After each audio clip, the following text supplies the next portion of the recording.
क्या असर होगी नालंदा की जनता को?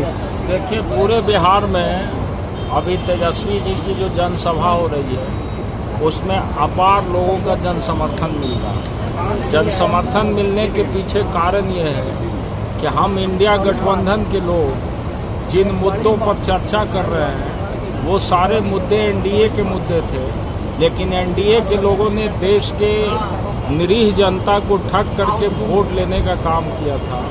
और जो देश की सबसे बड़ी समस्या थी यहाँ पे बेरोजगारी का, भ्रष्टाचार का, महिला सशक्तिकरण का, देश के अंदर उद्योग धंधों के विस्तार का, ये सारी की सारी चीज़ें एनडीए के लोगों ने अपने वादा के अनुसार पूरा नहीं करने का काम किया, जिसके चलते आज पूरे बिहार में एनडीए के विरोध में इंडिया गठबंधन की लहर चल रही है, जिसके नायक हमारे नेता आदरणीय श्री तेजस्वी प्रसाद यादव जी। क्या मानते हैं सर, उनका नाकामी आपके लिए अवसर बना है? नाकामी निश्चित रूप से राजनीति में किसी भी व्यक्ति का होता है, वो उसके प्रतिद्वंदी के लिए असर उस पर पड़ता है। और ये नाकामी जो है सिर्फ हमारे लिए असर डालने की बात नहीं है, ये जो है देश के पैमाने पे देश की जनता के साथ बिट्रे है, देश की जनता के साथ धोखा है। और देश की जनता के साथ जब धोखा है तो आप देख रहे होंगे कि एक तरफ जनता स्वयं लड़ रही है और दूसरे तरफ सरकार के लोग लड़ रहे हैं। जनता किसी का इंतजार नहीं कर रही है और सरकारी तंत्र के लोग जो हैं जनता के मुद्दों को दबा करके ऐसी ऐसी बातों को उछाल रहे हैं जिससे हिंदुस्तान के आम जनता को कुछ लेना देना नहीं है। 400 पार नारे जो अभी भी हमारे माननीय प्रधानमंत्री जी 1986 से भारतीय जनता पार्टी राम मंदिर का मुद्दा उठाता रहा और आज भी प्रधानमंत्री जी 2024 में वही राम मंदिर का मुद्दा के नाम पर वोट मांगते। कभी कहते कि हम मुसलमानों को आरक्षण नहीं देंगे, कभी फिर वही प्रधानमंत्री जी कहते हैं कि हम जब आरएसएस में काम करते थे तो हाफ पैंट पहन करके मुसलमानों के ताजिया के जुलूस में जाते थे। तो ये सारी बातें जो कंट्राडिक्टरी एक दूसरे का हो रहा है, ये क्या बतला रहा है? ये बतला रहा है कि ये सरकार पूरे तौर पर 10 साल में देश की जनता की समस्याओं के निदान करने में विफल रही, जिसके चलते आज देश का आवाम स्वतः आज एनडीए के खिलाफ खड़ा है। बीच में प्रधानमंत्री ने एक मुद्दा उठाए थे कि मंगलसूत्र और सिंदूर के बारे में कि उस पर छीन लिया जाएगा, उसके हक की बात कर रहा है कि कांग्रेस हम बांट देंगे मुसलमानों में। इसको आप किस तरह से देखते हैं? देखिए, ये सारी चीज़ें सिर्फ एक सेंटिमेंटल इशू है। क्या आप समझते हैं कि इसमें कोई सच्चाई है? कोई मंगलसूत्र किसी का छीन लेगा?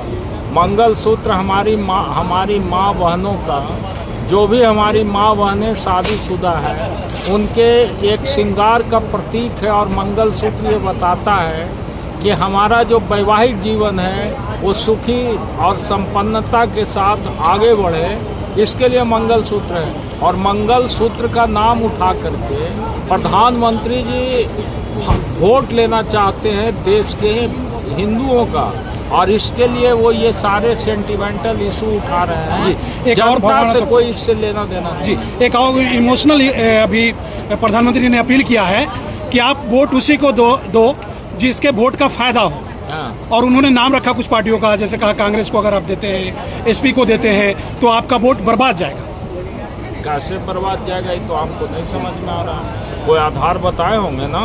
नहीं, उनका कहना था कि अगर जो जीतने वाली है तो जीतने वाली एनडीए है और उसी को वोट दीजिए। जीतने की कोई लोकतंत्र में गारंटी होती है क्या? जी, अभी चुनाव के मैदान में अभी छठे चरण का चुनाव आज संपन्न हो रहा है पूरे देश के अंदर में। तो क्या मानते हैं प्रधानमंत्री हताश हो रहे हैं? पूरे तौर पर हताश हैं प्रधानमंत्री, इसलिए ये अनर्गल बयान दे रहे हैं। आपको मैं बतलाता हूं कि जब बिहार के अंदर उनकी सभाएं होने लगी तो हमारे नेता तेजस्वी यादव ने उनके सामने 10 सवाल रखे जो जनहित के सवाल थे, और कहा कि मैं माननीय प्रधानमंत्री जी से आशा करता हूं कि जनता की अदालत में इन सवालों का निश्चित रूप से जवाब देंगे। वो सवाल क्या था? सवाल था कि 39 सांसद को हम लोगों ने 2019 में बिहार में एनडीए के सांसद को जिताने का काम किया। क्या मानते प्रधानमंत्री डर गए हैं हार से? पूरे तौर पर डर गए हैं, मानसिक रूप से भी और राजनीतिक रूप से भी। जो व्यक्ति डरा हुआ नहीं रहेगा वो लोगों की सहानुभूति लेने के लिए मंच पर आंसू बहाएगा क्या?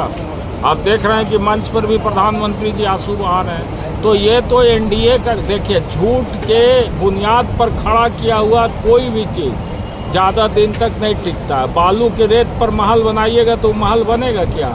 जिस समय मोदी जी आए उस समय उन्होंने देश के वाजिब चीज़ों को समझा और जनता को गुमराह किया कि भाई निश्चित रूप से हम देश के अंदर इन सवालों का समाधान करेंगे। लेकिन 10 वर्ष में मोदी जी समाधान के को निराकरण न करके समस्या का, और उन्होंने तो समस्या पैदा कर दिया, रोजगार को खत्म कर दिया इस देश में। सारे जितने हमारे सार्वजनिक उद्योग धंधे थे सबको बंद किया, रेलवे को बंद किया, सेल को बंद किया, आपको भेल को बंद किया, एरोप्लेन एयर सर्विसेज को बंद कर दिया, ये सारे प्राइवेट सेक्टर में डाल दिए। तो रोजगार तो मोदी जी खत्म कर रहे हैं, तो देश की जनता इनको नकार रही है। तब ये सेंटिमेंटल इशू बना करके देश के लोगों को गुमराह करना चाह रहे हैं। Thank you sir.